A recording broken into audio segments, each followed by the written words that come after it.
Welcome friends. இப்போ நம்ம ஸ்க்ரீனில் பார்த்துக்கும்போது சூப்பரான ஒரு கிரியேட்டிவான ஒரு காலாண்டர் எஃபெக்ட்டில் பர்த்டே வீடியோவை எப்படி மேக் பண்ணுறதை பற்றி பார்ப்போம். வீடியோ வந்து ஸ்கிப் பண்ணாமல் பாருங்கள். இப்போ தான் சேனலுக்கு ஃபஸ்ட் டைம் வரீங்க அப்படின்னா சேனலை ஃபஸ்ட்டு சப்ஸ்கிரைப் பண்ணிவிட்டு வீடியோக்கும் ஒரு மறக்காமல் லைக் பண்ணிவிட்டு பாருங்கள். இப்போ வீடியோக்குள்ளே போகலாம். ஸோ இன்ஷாட் அப்ளிகேஷன் ஓப்பன் பண்ணிக்கோங்க. வீடியோன்ற கேட்டகரி செலக்ட் பண்ணி நியூ ஆப்ஷனை கிளிக் பண்ணிக்கோங்க. ஸோ இப்போ நீங்கள் எந்த ஃபோட்டோ வச்சு பேக்ரவுண்டில் எடிட் பண்ணலான்னு இருக்கீங்களோ எனி ஒன் ஃபோட்டோவை செலக்ட் பண்ணிக்கோங்க. இப்போ ஃபோட்டோவை செலக்ட் பண்ண வாட்டி கீழே பார்த்தீங்கன்னா கேன்வாஷ்ன்ற ஆப்ஷன் இருக்கும். அதை செலக்ட் பண்ணி 9:16 ரேஷியோ கொடுத்துட்டு கரெக்டாக ஃபுல் ஸ்க்ரீனுக்கு உங்களோட இமேஜை ஜூம் பண்ணிவிட்டு ஃபேஸ் தெரிகிற மாதிரி இந்த மாதிரி செட் பண்ணிக்கோங்க. இப்போது டிக் ஆப்ஷனை கொடுத்துருங்க. கீழே டியூரேஷன் எத்தனை செகண்ட் வேணுமோ அத்தனை செகண்டுக்கு ட்ராக் பண்ணுங்கள். ஃபில்டர் ஆப்ஷனை செலக்ட் பண்ணுங்கள். அட்ஜஸ்ட்மெண்ட்டை கிளிக் பண்ணுங்கள். அதில் ஸ்டேச்சுரேஷன் இருக்கும், அதை ஃபுல்லாக வந்துட்டு மைனஸில் கொடுத்துக்கோடுங்க. இப்போது டிக் ஆப்ஷனை கொடுத்துருங்க. கீழே பிப்புன்ற ஆப்ஷனை செலக்ட் பண்ணிக்கோங்க. உங்களுக்கு இந்த வீடியோக்கான மெட்டீரியல் எல்லாமே நம்ம டெலிகிராம் குரூப்பில் கொடுத்துருக்கேன். இப்போ ஸ்க்ரீனில் ஷோ ஆகிற மாதிரி டெலிகிராம் குரூப்பில் சர்ச் பண்ணிங்கன்னா மெட்டீரியல் வரும், யூஸ் பண்ணிக்கோங்க. ஃபஸ்ட்டு வந்துட்டு ஒரு இமேஜஸ் வந்து இந்த மாதிரி ஃப்ரேம் இமேஜஸ் மாதிரி கொடுத்துருப்பேன். அதை செலக்ட் பண்ணிட்டு இங்கே ஸ்ப்ளிட் ஸ்க்ரீன் ஆப்ஷன் இருக்கும், அதை கொடுத்துட்டு ஃபுல் ஸ்க்ரீன் செட் பண்ணிடுங்க. அந்த இமேஜோட டைம் டியூரேஷன் வீடியோட எண்டிங் வரையும் ட்ராக் பண்ணிக்கோங்க. எகைன் வீடியோட ஃபஸ்ட்டுக்கு வந்துட்டு பிப் ஆப்ஷன் செலக்ட் பண்ணுங்கள். இப்போ நீங்கள் பேக்ரவுண்டில் எந்த ஃபோட்டோவை பிளாக் அண்ட் ஒயிட்டாக செட் பண்ணிங்களோ சேம் அதே ஃபோட்டோவை செலக்ட் பண்ணிக்கோங்க. அந்த ஃபோட்டோவோட டைம் டியூரேஷன் எண்டிங் வரையும் ட்ராக் பண்ணிவிடுங்க. கீழே ஸ்க்ரால் பண்ணிங்க அப்படின்னா உங்களுக்கு கிராப்ன்ற ஆப்ஷன் இருக்கும், அதை கிளிக் பண்ணிவிட்டு அதில் 1:1 ரேஷியோ கொடுத்துட்டு கரெக்டாக ஃபேஸ் தெரிகிற அளவுக்கு கிராப் பண்ணிக்கோங்க. உங்களோட இமேஜை கிராப் பண்ணிட்டு டிக் ஆப்ஷனாக கொடுத்துருங்க. இப்போ இந்த இமேஜை நம்ம இந்த ஃப்ரேமில் செட் பண்ணணும். ஸோ அது கரெக்டாக நான் எந்த அளவுக்கு ஜூம் பண்ணி செட் பண்ணியிருக்கணும் கரெக்டாக அந்த அளவுக்கு வந்து ஜூம் பண்ணிக்கோங்க. ஏன்னா கீழே காலாண்டர் வந்து செட் பண்ண போகிறோம், அதனால் கரெக்டாக வந்துட்டு அந்த மாதிரி செட் பண்ணிக்கோங்க. இப்போ அந்த இமேஜை செட் பண்ணிட்டு வீடியோவோட ஃபஸ்ட்டுக்கு வந்துடுங்க. பிப் ஆப்ஷன் செலக்ட் பண்ணுங்கள். உங்களுக்கு மே மந்தோடைய காலாண்டர் இமேஜ் வந்து நான் கொடுத்துருப்பேன்.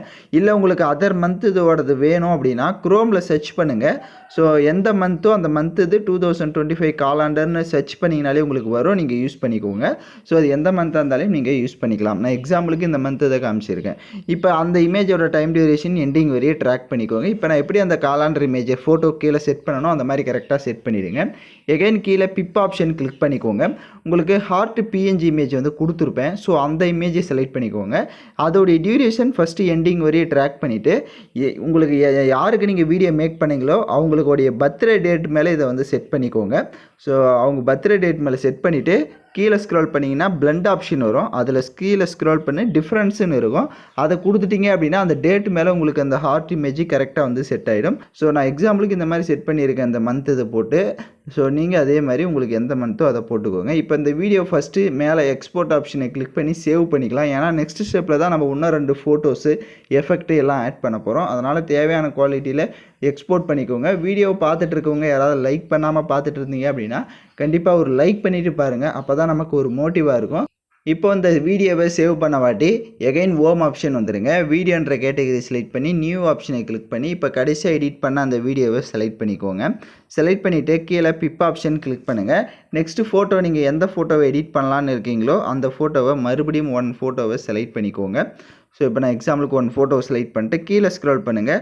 உங்களுக்கு மாஸ்க்ன்ற ஆப்ஷன் இருக்கும், அதை செலக்ட் பண்ணிவிட்டு அதில் சர்க்கிள் ஷேப்பை கொடுத்துக்கோங்க.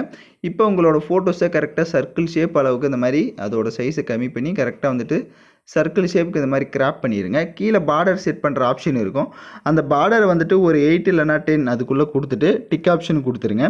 இப்போ இந்த இமேஜை லைட்டாக கம்மி பண்ணிவிட்டு இங்கே பார்த்தீங்கன்னா உங்களுக்கு அந்த ஒரு பார்டர் மாதிரி வந்து ஷோ ஆகும். ஸோ அதில் இப்போ நான் எப்படி செட் பண்ணியிருக்கிறனோ சேம் அந்த மாதிரி செட் பண்ணிக்கோங்க. வேணும் அப்படின்னா உங்களோட இமேஜை இன்னும் கூட லைட்டாக ஜூம் பண்ணிக்கோங்க. ரொம்ப ஜூம் பண்ணிடாதீங்க, அந்த இதில் டச் ஆகிற மாதிரி ஓரளவுக்கு கரெக்டாக இந்த மாதிரி ஜூம் பண்ணிவிட்டு அதோடைய டியூரேஷன் எண்டிங் வரையும் ட்ராக் பண்ணிக்கோங்க.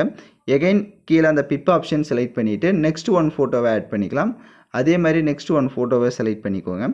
அதே மாதிரி மாஸ்க் ஆப்ஷன் போயிட்டு சர்க்கிளில் போயிட்டு கரெக்டாக ஃபோட்டோஸை இந்த மாதிரி ஷேப் வந்து எடுத்துக்கோங்க. அதோட சைஸு வேணும் அப்படின்னா நீங்கள் கம்மி பண்ணிக்கலாம். அந்த மாதிரி கம்மி பண்ணிவிட்டு கீழே அந்த பார்டர் செட் பண்ணுறது இருக்கும், அதில் வந்து 10ல் கொடுத்துக்கோங்க. இப்போ அந்த இமேஜ் பேக்ரவுண்டில் அந்த இமேஜ் பார்த்தீங்கன்னா உங்களுக்கு தெரியும், அந்த இமேஜ் என்ன சைஸோ அதே சைஸை கீழே இந்த இமேஜுக்கிட்ட இப்போ எப்படி நான் செட் பண்ணியிருக்கணும் சேம் அந்த மாதிரி செட் பண்ணிட்டு அதோடைய டியூரேஷன் எண்டிங் வரையும் ட்ராக் பண்ணிவிட்டு டிக் ஆப்ஷன் கொடுங்க. எகைன் பிப் ஆப்ஷன் செலக்ட் பண்ணுங்கள். வீடியோ கேட்டகரியை கிளிக் பண்ணுங்கள். உங்களுக்கு ஹார்ட் எஃபெக்ட் வீடியோ வந்து கொடுத்துருப்பேன். ஸோ அந்த வீடியோவை செலக்ட் பண்ணிக்கோங்க. அதை செலக்ட் பண்ணிவிட்டு அதை ஃபுல் ஸ்க்ரீன் செட் பண்ணிக்கோங்க. அதில் இருக்க வால்யூமை ஃபுல்லாக வந்துட்டு மைனஸ் பண்ணுங்கள். அப்படியே பேக்கில் வந்துட்டு கீழே பிளெண்டிங் ஆப்ஷன் இருக்கும். அதில் ஸ்க்ரீன் ஆப்ஷனு கொடுத்துட்டு டிக் ஐகானை கொடுத்துக்கோங்க. இப்போ நீங்கள் வீடியோவை மூவ் பண்ணீங்க அப்படின்னா உங்களுக்கு வீடியோ கரெக்டாக ஷோ ஆகும். கீழே ஆடியோ ஆப்ஷன் இருக்கும். ஸோ அதில் உங்களுக்கு பிடிச்ச சாங்ஸ் வந்து நீங்கள் ஆட் பண்ணிக்கோங்க. நான் சாங்ஸ் எதுவும் கொடுக்கல, அதனால் உங்களுக்கு பிடிச்ச சாங்ஸை நீங்கள் ஆட் பண்ணிக்கோங்க. எல்லாம் கம்ப்ளீட்டாக மேக் பண்ணிட்டீங்க அப்படின்னா மேலே எக்ஸ்போர்ட் ஆப்ஷனை கிளிக் பண்ணி நீங்கள் தேவையான குவாலிட்டியில் வீடியோவை எக்ஸ்போர்ட் பண்ணிக்கலாம். இந்த வீடியோ எப்படி இருக்குது அப்படின்றத மறக்காமல் கமெண்ட் பண்ணிட்டு போங்க. So thank you for watching this video.